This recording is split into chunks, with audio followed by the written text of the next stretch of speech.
खूबसूरत लड़की की शादी एक कोबरा सांप से एक बेहद खूबसूरत लड़की अलीना की भी थी। अलीना का जन्म किसी साधारण परिवार में नहीं हुआ था। उसका पिता गांव का सरपंच था और परिवार की इज्जत प्रतिष्ठा दूर दूर तक फैली हुई थी। उसकी माँ अक्सर कहती थी, मेरी बेटी चांद की परियों जैसी है, जिसके नसीब में कोई राजकुमार ही लिखा होगा। लेकिन वक्त ने ऐसा करवट बदला कि अलीना की शादी इंसान से नहीं बल्कि एक जहरीले कोबरा सांप से कर दी गई। ये कहानी उतनी ही रहस्यमयी है जितनी डरावनी। कोई भी सोच भी नहीं सकता था कि एक दिन गांव के मंदिर में पंडित मंत्र पढ़ते हुए कोबरा और अलीना की शादी करवाएगा। जब सबने सवाल किया कि आखिर इंसान की बेटी की शादी एक सांप से क्यों, तब बुजुर्गों ने बताया कि यह कोई साधारण सांप नहीं बल्कि नागवंश का राजकुमार है जिस पर श्राप पड़ा है। दिन में वह जहरीला कोबरा बनकर बिल में रहता है और रात के ठीक 12 बजते ही उसका रूप बदल जाता है। शादी की रस्में हुई। अलीना का दिल कांप रहा था, उसकी आंखें नम थीं, मेहंदी वाले हाथ कांप रहे थे। जब उसकी सहेलियां उससे कह रही थीं, पगली, तेरा दूल्हा सांप है, क्या तू सच में उसकी पत्नी बनेगी? अलीना के दिल में 100 सवाल उठे, लेकिन पिता की इज्जत और माँ के आंसुओं ने उसे चुप करा दिया। पहली रात जब अलीना को ससुराल के नाम पर जंगल के किनारे बने पुराने मंदिर में भेजा गया, वहां दियों की लौ टिमटिमा रही थी। हर ओर सन्नाटा था, पायल की छन छन सुनाई देती थी और अलीना का दिल तेजी से धड़क रहा था। तभी सामने से फुफकार की आवाज आई और कोबरा उसके सामने आ खड़ा हुआ। अलीना डर के मारे पीछे हट गई, उसकी आंखों से आंसू बहने लगे। उसने भगवान से प्रार्थना की, हे प्रभु, मेरी रक्षा करना।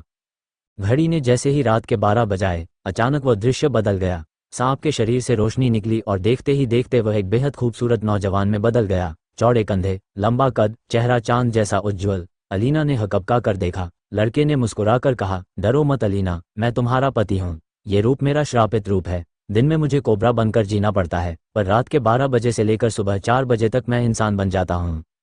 अलीना की सांसें थम गईं। उसने कांपते हुए पूछा, ये सब क्यों? तुम्हारे साथ ऐसा क्यों हुआ? लड़का बोला, मेरा नाम अर्जुन है, मैं नागवंश का राजकुमार था। एक बार मैंने अहंकार में आकर एक साधु का अपमान कर दिया। क्रोधित होकर साधु ने मुझे श्राप दिया कि मैं दिन भर कोबरा बनकर धरती पर रेंगूंगा और केवल आधी रात को ही इंसान का रूप ले पाऊंगा। श्राप से मुक्ति तभी मिलेगी जब कोई लड़की मुझसे शादी करके मेरे साथ 7 जन्म निभाने का वचन देगी और बिना डरे मुझे अपना पति मानेगी। अलीना की आंखों से आंसू बह निकले।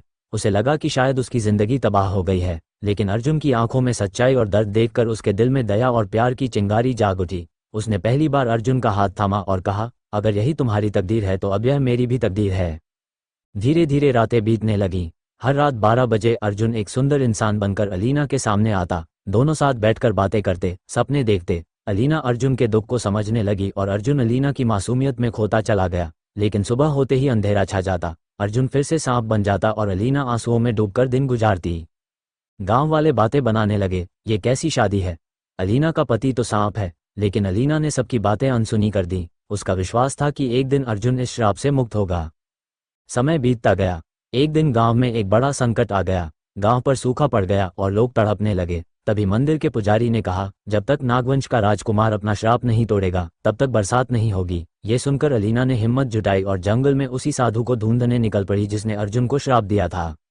घने जंगल में कांटों और अंधेरे से जूझते हुए वह साधु तक पहुंची। उसने साधु के पांव पकड़ लिए। महाराज, मेरे पति निर्दोष हैं, कृपा करके उन्हें मुक्त कर दीजिए। साधु ने गंभीर स्वर में कहा, बेटी, श्राप का निवारण आसान नहीं, तुम्हें अग्नि परीक्षा देनी होगी। अगर तुम अपने पति के लिए आग पर चलकर यह साबित कर दो कि तुम्हारा प्यार सच्चा है, तभी श्राप टूटेगा। अलीना ने बिना सोचे हामी भर दी। पूरे गांव के सामने विशाल अग्निकुंड जलाया गया। लपटें उठ रही थीं, लोग दहशत में थे, लेकिन अलीना का चेहरा दृढ़ था। उसने भगवान का नाम लिया और नंगे पांव आग पर चल पड़ी। सबने देखा कि आग की लपटें भी उसे छू नहीं पाईं। उसकी आस्था और प्रेम ने उसे सुरक्षित निकाल लिया। अचानक आसमान से बिजली कौंधी, मंदिर की घंटियां बजने लगीं। अर्जुन का सांप रूप टूट गया और वह हमेशा के लिए इंसान बन गया। गांव में खुशियां फैल गईं, बरसात हुई, खेत हरे भरे हो गए। अर्जुन और अलीना अब खुलेआम पति पत्नी बनकर जीने लगे। उनका प्यार और बलिदान एक मिसाल बन गया। लोग अक्सर कहा करते, सच्चा प्यार श्राप को भी वरदान में बदल सकता है। उनकी कहानी पीढ़ी दर पीढ़ी सुनाई जाती रही, जिसमें एक खूबसूरत लड़की ने जहरीले कोबरा से ब्याह करके अपने पति को फिर से इंसान बना दिया और यह साबित कर दिया कि जब दिल साफ हो और भरोसा अटूट, तो किस्मत भी बदल जाती है। वो अक्सर सोचता था कि नागवंश से बड़ा कोई नहीं और इंसान तो उनके सामने तुच्छ है। उसकी तलवारबाजी, धनुर्विद्या और जादुई शक्तियों की चर्चा दूर दूर तक थी। हर नागन्या उसकी ओर आकर्षित होती थी, पर अर्जुन को लगता था कि वह सबसे श्रेष्ठ है और सब उसके आगे झुके हैं। एक दिन नागलोक के राजदरबार में एक बूढ़ा साधु आया। उसका वेश साधारण था, कपड़े फटे थे और हाथ में बस एक डंडा था। उसने अर्जुन से कहा, राजकुमार, अहंकार त्याग दो। इंसान और नाग एक ही धरती के वासी हैं। जिस दिन तुमने किसी निर्दोष को अपमानित किया, उसी दिन तुम्हारी ताकत व्यर्थ हो जाएगी। अर्जुन हंस पड़ा। उसने साधु की ओर देखकर कहा, तू कौन होता है मुझे उपदेश देने वाला?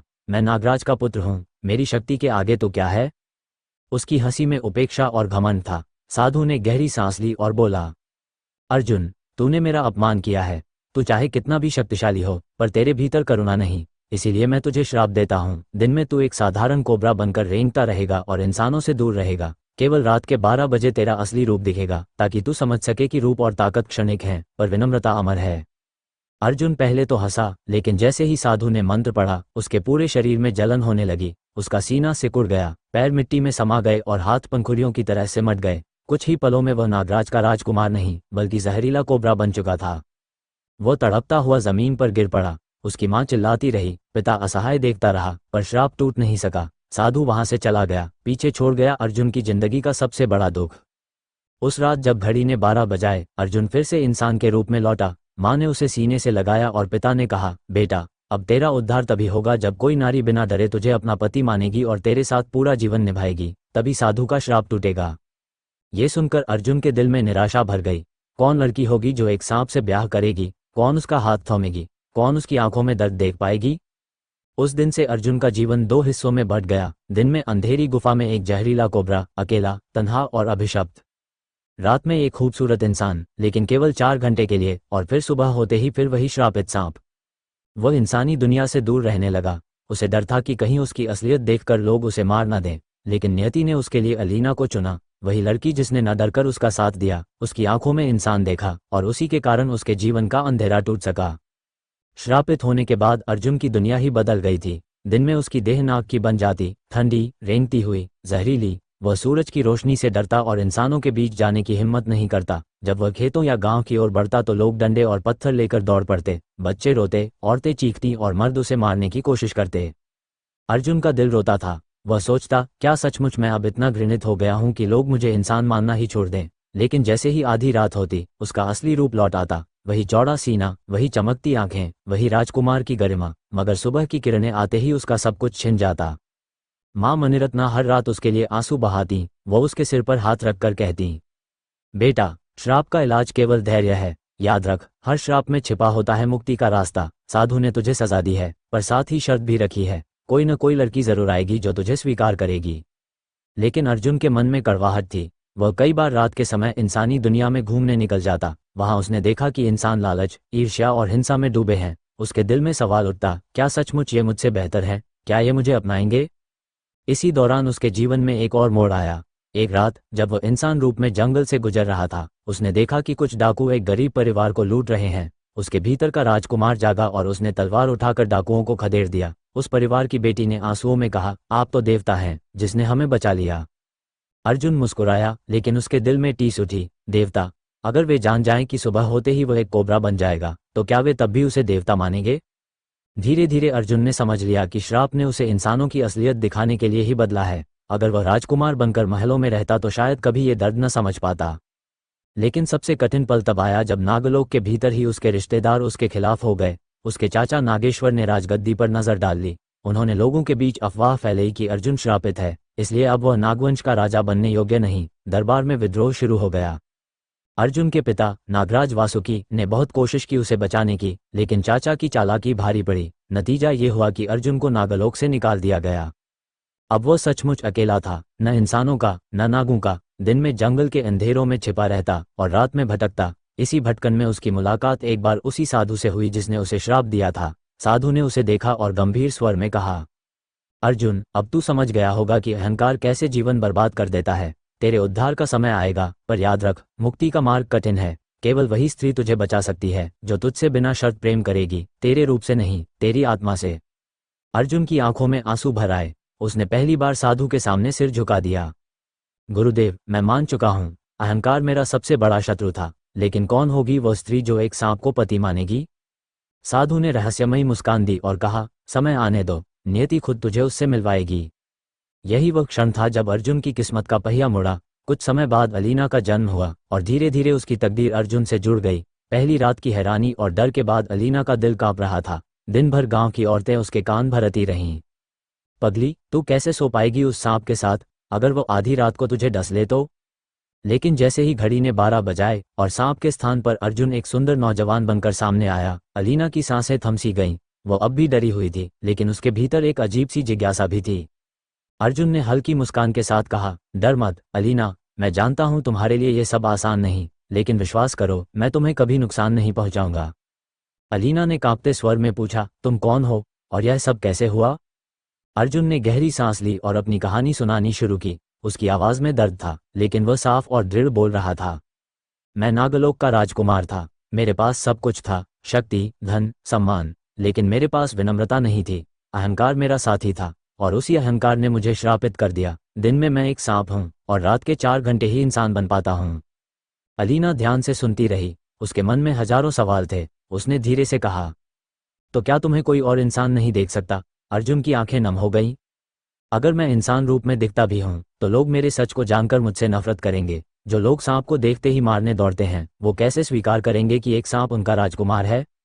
ये सुनकर अलीना का दिल पिघल गया। उसने पहली बार अर्जुन की आंखों में देखा। वहां अहंकार नहीं था, बल्कि अकेलेपन की टीस थी। रात दर रात उनका यह सिलसिला बढ़ता गया। जैसे ही घड़ी 12 बजाती, अर्जुन इंसान बनकर उसके पास आता। दोनों बातें करते, जंगल में टहलते, मंदिर की सीढ़ियों पर बैठकर तारों को देखते। एक रात अलीना ने उससे पूछा, क्या तुम्हें कभी डर नहीं लगता कि मैं तुम्हें छोड़ दूंगी? अर्जुन ने हल्की हंसी के साथ कहा, डर तो बहुत लगता है अलीना, लेकिन तुम्हारी आंखों में मैंने पहली बार भरोसा देखा है। शायद इसीलिए तुम्हारे सामने अपने जख्म खोलने की हिम्मत जुटा पाया हूं। अलीना का दिल धड़कने लगा। वह सोच रही थी, क्या सचमुच मैं इसके लिए बनी हूं? क्या मेरा भाग्य इसे मुक्त करना है? धीरे धीरे उसका डर मिटने लगा। एक रात जब अर्जुन फिर इंसान रूप में आया तो अलीना ने उसके हाथ पर हाथ रख दिया। अर्जुन कांप गया, जैसे उसे विश्वास ही न हो रहा हो। अलीना, तुम मुझे छू रही हो, डर नहीं लगता? अलीना मुस्कुराई। डर तो लगता है, लेकिन तेरे दर्द से ज्यादा नहीं। औरत तभी पत्नी कहलाती है जब वो अपने पति का साथ हर हाल में दे। उस पल अर्जुन की आंखों से आंसू बह निकले। उसने कहा, काश साधु ये सब देख ले, शायद तब उसे यकीन हो कि प्यार श्राप से बड़ा है। समय के साथ दोनों के बीच रिश्ता गहराता गया। अलीना दिन में अकेली होती, लेकिन रात की प्रतीक्षा करती, और अर्जुन भी हर रात घड़ी की सुई पर नजर गड़ाए रहता, ताकि वो अलीना के सामने इंसान बन सके। एक रात अलीना ने धीरे से कहा, अर्जुन, अगर कभी तुम्हारा श्राप टूट गया तो क्या तुम मुझे भूल जाओगे? अर्जुन ने उसके चेहरे को छूते हुए कहा, नहीं अलीना, तुम मेरी मुक्ति का कारण बनोगी। मैं तुम्हें भूलकर कैसे जी सकता हूँ? तुम तो मेरे श्राप की अंधेरी सुरंग में वह रोशनी हो जिसने मुझे फिर से इंसान बनाया। उनका रिश्ता अब सिर्फ मजबूरी या डर पर नहीं था, बल्कि गहरे भरोसे और सच्चे प्रेम पर टिक गया था।